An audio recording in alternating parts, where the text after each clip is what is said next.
Everyone, आज की इस वीडियो के अंदर हम डिस्कस करने वाले हैं कि ऐसी स्मॉल कैप कंपनी के बारे में जो देखा जाए तो पोर्टफोलियो में आशीष कचोलिया के पोर्टफोलियो में है। और उसके अलावा एक मार्केट के हिसाब से एग्रीमेंट जो है, एक बहुत ही फेमस नाम जो फिजिक्स वाला अलग पांडे हैं, जिनकी कंपनी है फिजिक्स वाला, एजुकेशन इंडस्ट्री के बेस पे काफ़ी बड़ी कंपनी है और एक बहुत बड़ी यूनिकॉर्न कंपनी भी बनी है। तो उस हिसाब से बात की जाए तो यहाँ एक बड़ा एग्रीमेंट साइन हुआ है और इसी के चलते ये कंपनी काफ़ी हाईलाइट में आई है और उसी के चलते हम इस कंपनी के बारे में डिटेल में एक बार वीडियो में हम कवर करने वाले हैं।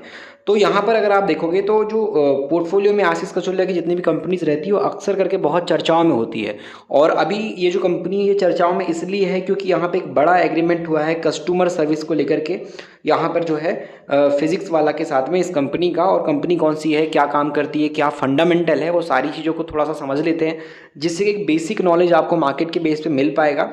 और अगर हम चीज़ों को समझने जाएंगे तो यहाँ पर मैं जिसकी बात कर रहा हूँ, इसका जो नाम है वो Zaggle prepaid ocean service limited इसका नाम है और मार्केट कैप इसका 4800 करोड़ के लगभग का है। तो कंपनी के बारे में अगर आप समझोगे बिजनेस को तो आपको दिखाई देगा कि ये जो कंपनी प्रोवाइड करती है ये ऑटोमेटेड सोल्यूशन प्रोवाइड करती है बिजनेस एक्सपेंसेस के बेस पे या फिर मैनेजमेंट के बेस पे। यहाँ पर जो एग्रीमेंट है फिजिक्स वाला के साथ में ये यहाँ पे प्रोवाइड कंपनी ने किया है और इसी के चलते जो जैगल जोयर प्लेटफॉर्म है, इसी के चलते एक बड़ी डील हुई है जिससे कि डोमेस्टिक कस्टमर सर्विस जो है एग्रीमेंट के चलते ये एग्जीक्यूट होगी, वो भी 24 महीने के हिसाब से। आप देखोगे यहाँ पे एक बड़ा एग्रीमेंट साइन हुआ है और कंपनी के साथ फिजिक्स वाला का नाम जुड़ा है। तो उस पॉइंट पे कंपनी के बारे में थोड़ा सा शेयर प्राइस के बेस पे देख लेते हैं। उसके बाद हम कंपनी के बात करें फंडामेंटल के पॉइंट पे और बिजनेस के पॉइंट पे क्या डेटा है उसको थोड़ा समझने की कोशिश करेंगे, जिन लोगों को कंपनी के बारे में इंफॉर्मेशन नहीं होगी।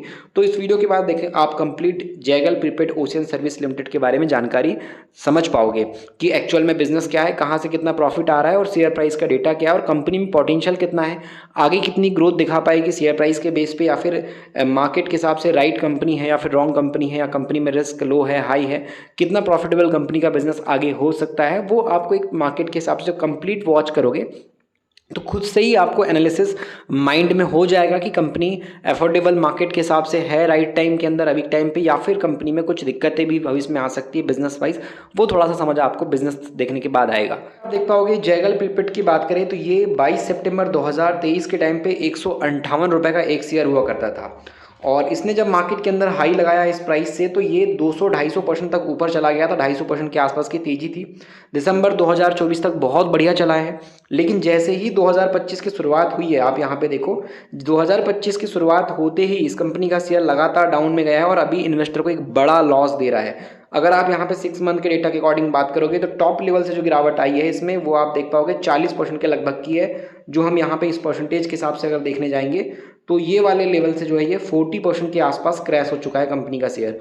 तो 40% की गिरावट है। तो क्या इस गिरावट के टाइम पे इन्वेस्टर को ध्यान देना चाहिए कंपनी के बिजनेस में कितना दम है और कितना पोटेंशियल कंपनी रखती है ग्रोथ के हिसाब से, वो अब समझने वाले हैं। हमने प्राइस देखा, अब प्राइस के साथ कंपनी के सेल्स प्रॉफिट ग्रोथ और कहाँ से कितना पैसा किस तरीके से कंपनी का निकल रहा है उसको थोड़ा सा समझने की कोशिश करते हैं।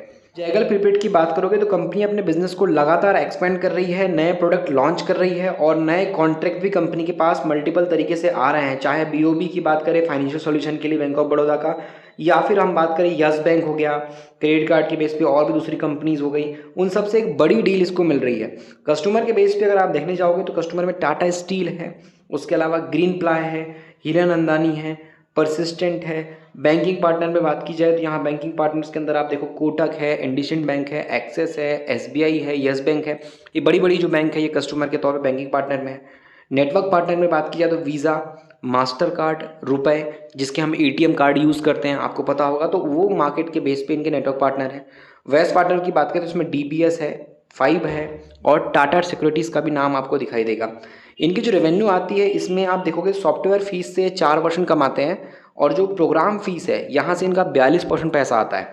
उसके अलावा जो यहाँ पे प्रोपेल प्लेटफॉर्म रेवेन्यू है ये इनका 54% के आसपास का है।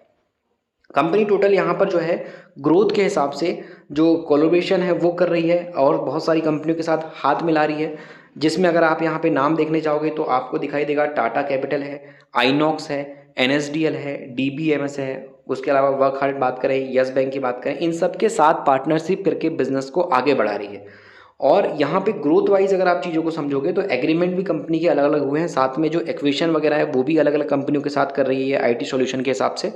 और जो एक्विजिशन हुए हैं उसमें स्पेन जैसी और भी बाहर की जो कंपनीज है उनके साथ इसका बिजनेस बढ़ रहा है। इन्वेस्टमेंट भी ये लोग काफ़ी अच्छा कर रहे हैं।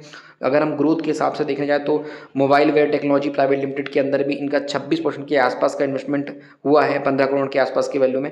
तो इस तरीके से मार्केट वाइज नए नए बिजनेस के अंदर भी पैसा अभी लगातार लगा रहे हैं। तो चलिए इस वीडियो के अंदर कंपनी के सेल्स प्रॉफिट के डेटा को समझते हैं, कंपनी के हिसाब से क्या ग्रोथ चल रही है और क्या कंपनी आगे चल के वैल्यूएबल साबित होगी या फिर नहीं होगी, वो आइडिया आपको वीडियो देखने के बाद लग जाएगा।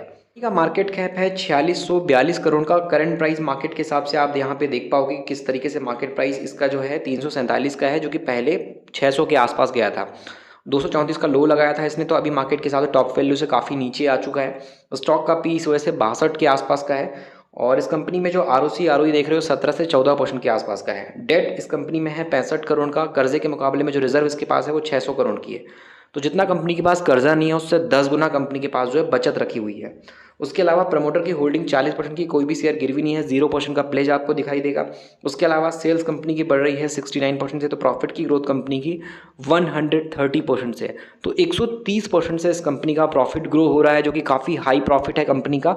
और मार्केट वाइज जो ग्रोथ कंपनी की चल रही है उस हिसाब से आप देखो तो शेयर प्राइस काफ़ी डाउन है। 6 महीने वाले इन्वेस्टर को 0% का प्रॉफिट है, ना तो लॉस है। मार्केट के अंदर 3 महीने वाले को 31% का बड़ा लॉस है। तो यहाँ पे आप चीज़ों को समझ पाओगे तो कंपनी के अंदर एक बड़ी गिरावट आई है लंबे वक्त से, और कहीं ना कहीं करेक्शन अगर हम देख रहे हैं तो यहाँ पर मार्केट का दबाव है। क्योंकि अगर आप कंपनी की ग्रोथ देखोगे प्रॉफिट की, सेल्स की, तो उसमें काफ़ी पॉजिटिव रैली नज़र आती है। अगर आप कंपनी का अभी क्वार्टरली रिजल्ट भी देखोगे, अभी जो आया था दिसंबर का, उसमें तो सेल्स इसकी 200 करोड़ से सीधे बढ़ करके पहुंच गई थी 336 करोड़ पे। प्रॉफिट अगर आप देखो तो प्रॉफिट कंपनी का 15 करोड़ से बढ़ करके पहुंच गया था यहाँ पर 20 करोड़ के आसपास। तो अगर आप चीज़ों को समझते हो तो आपको समझ में आया कि नेट प्रॉफिट इस कंपनी का यहाँ पे जो है बीच में 1 साल डाउन गया था, लेकिन वापस से इस प्रॉफिट को बीट करने के बाद इसने अब प्रॉफिट डबल कर दिया है। लगभग 44 करोड़ से 75 करोड़ के आसपास का प्रॉफिट है। मतलब एक तरीके से कंपनी अब डबल करने पे लगी हुई है और इस प्रॉफिट की ग्रोथ को कंपनी मेंटेन रखती है। तो एक बड़ी तेज़ी डेफिनेटली आने वाले टाइम में आ सकती है, क्योंकि आप यहाँ पे देखिए, यहाँ पर कंपनी का सेल्स भी ऑल टाइम हाई पे है, कंपनी का प्रॉफिट भी ऑल टाइम हाई पे है। तो ऐसे में ऐसी कंपनीज पे इन्वेस्टर काफ़ी ज़्यादा ध्यान देता है, और यही कारण है कि अभी इस गिरावट के टाइम पे इन्वेस्टर के पॉइंट से जैगल प्रीपेड सर्विस लोगों के फोकस में रहने वाली है। क्योंकि इस कंपनी में समय के हिसाब से जो डेट है वो भी कम हुआ है। आप देखो स्टार्टिंग में कितना था, 141 करोड़ का कर्जा था, फिर 87 हुआ, फिर 66 हुआ। तो कर्जा कम हो रहा है, कंपनी की बचत अच्छी खासी बढ़ रही है। और समय के अकॉर्डिंग अगर आप देखो तो यहाँ पे प्रमोटर 40% बैठे हैं, लेकिन FIS का इन्वेस्टमेंट 5 से 6 और 6 से अब 9% के आसपास हो गया। DIS का इन्वेस्टमेंट 5% से 10% और 10% से 14% के आसपास हो गया। तो किस तरीके से बड़े इन्वेस्टर इस कंपनी में ध्यान दे रहे हैं उस चीज़ को आप देख सकते हो। और DIS की होल्डिंग के अंदर ICIC, बैंक ऑफ इंडिया और भी बहुत सारी कंपनी, कोटक, ये सब आपको नजर आएगी। और यहाँ पे आपको नाम में आशीष कचोलिया का भी नाम इस कंपनी के अंदर देखने को मिलेगा। तो ऐसे में इस पर आप चाहो तो रिसर्च कर सकते हो। इसको हमने एजुकेशन के पर्पस पे डिस्कस किया हुआ है। मार्केट सीखना है तो ऑलरेडी मैंने आपको कई बार बोला है कि ई बुक को पढ़िए। ई बुक में वो सब नॉलेज है जो कि आम आदमी को सीखना समझना ज़रूरी है। एक बेसिक से एडवांस लेवल की इन्वेस्टमेंट की जर्नी आप स्टार्ट करना चाहते हो तो उसमें 5 से 7 साल का अनुभव के बेस पे ई बुक लिखी गई है। तो इसको आप चेक कर सकते हो, लिंक डिस्क्रिप्शन में मिल जाएगा। उस लिंक के जरिए आप ई बुक को चेकआउट कर सकते हो, मार्केट को लर्न कर सकते हो।